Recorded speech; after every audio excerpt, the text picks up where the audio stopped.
you're a new subscriber, thank you for joining the family. Today's video, we're going to be talking about some tips on avoiding debt traps. So what are some tips you can use to avoid debt traps? So for you to be able to avoid debt traps, you have to be able to discipline your spending. You have to be able to have a good understanding of how debt actually works, and not forgetting a conscious decision on your finances. Okay, you have to be able to make decisions on your finances consciously.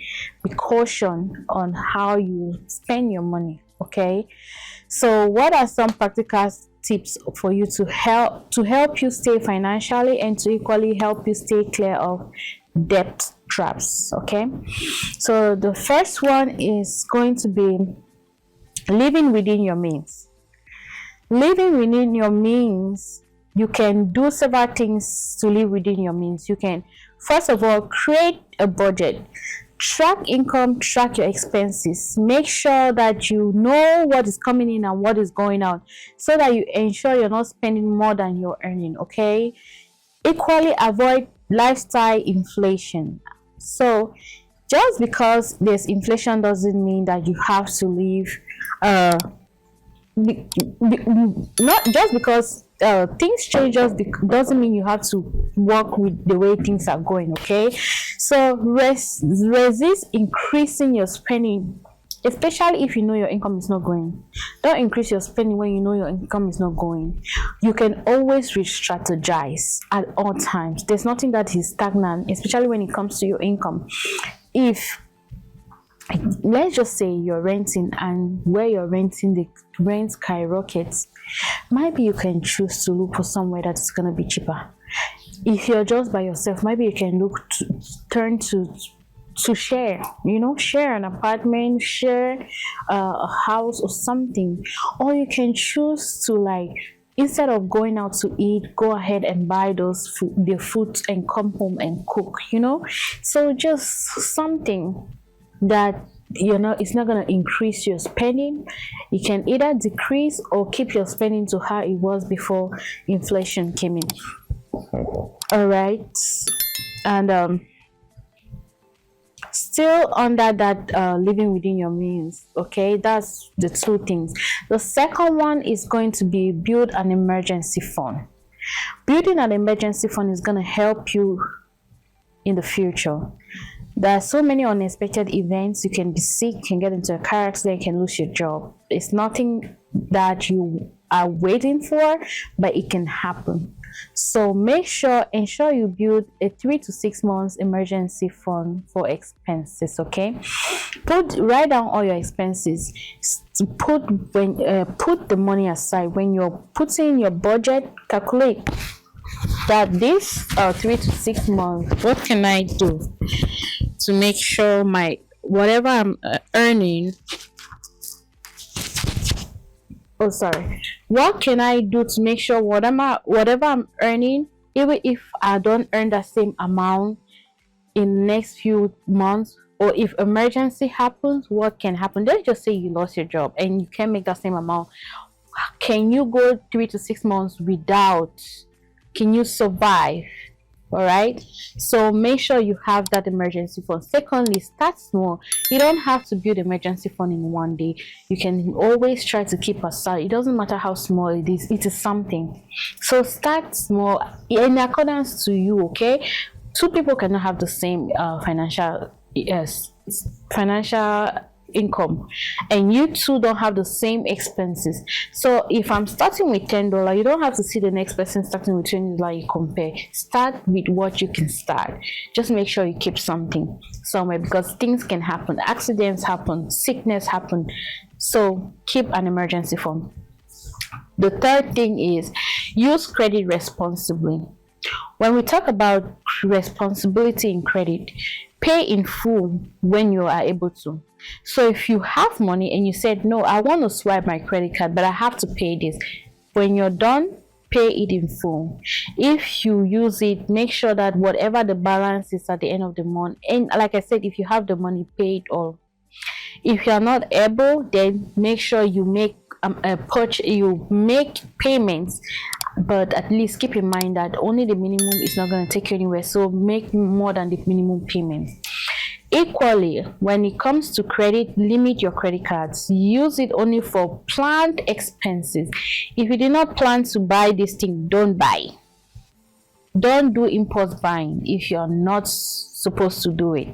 So use it only for planned expenses, okay? And avoid minimum payments. Like I just said, pay more than the minimum, even if it's $5 extra. How much ever you're going to pay, but don't pay the minimum only if you have the means. Some people don't have the means, that's understandable, but if you do have the means, please pay more than the minimum, because paying more than the minimum is going to take you a long time to finish the course, and it's going to cost you more. The number four tip is going to be understanding your loan terms. Please read the fine print. Understand the terms and conditions before signing any loan agreement. Read it. I know it's a lot of pages, especially when it comes to buying a house. You have something like this, but please read the fine print. Read it. It can take a long time, but if you have the patience to read it, go ahead. Even on those credit cards, on those credit cards, they'll give you a paper like this. It's always folded, right? And most of us, we don't like to read. But if you have the means to read, please do. Read those fine prints, because guess what? When you get in trouble, they will bring those fine prints to you, and you say, I don't know. Well, it was there, you just didn't read. Check for any hidden fee. If you know that there are going to be hidden fee, ask. If you don't know, read it, because like I said, all those things always come in the folder that they give us, okay? So beware of origination fee, prepayment penalties, and other charges. And even if you know that you don't want to read, you can ask some of these things. Just ask, are there any origination fees? Will I have to pay any penalty if I pay off this debts earlier than expected? Ask those questions, okay? And know your interest rate. Avoid high interest rate debts. So if you know there's a way out that you don't have to take this high interest debt, please go ahead and take the low interest debts, okay? Number 5 tip is avoid borrowing for non-essential. Just like what is saying, don't borrow for things you don't need. That's it. Don't borrow for vacation, luxury vacation, fancy vacations, luxurious items and goods. You don't have to, because guess what? You really don't need it. It's not a need, it's a want. So it's at your discretion, and you can choose not to do it. Number 6, and this is going to be the last point for this video, is going to be monitor your debt to income ratio. Please keep your total monthly debt under control, okay? Put it below 36% of your gross income. If you know that your debt is more than 36%, walk away within your budget to be able to pay it and bring it down to under 36%. Don't go ahead borrowing then that you see have a higher or anything more than 36%, because first, if you go to borrow money, you're gonna most likely not have favorable terms and conditions, because they already saw that you have a lot of debts. So please keep in mind that the more debt you have, the more at risk you are. You're most likely not going to have favorable terms on your loan. So if you can bring it down, you can be a little patient, especially on things that you really don't need, like luxury. You can be a little patient and pay down your debt before going to take on new debt, okay?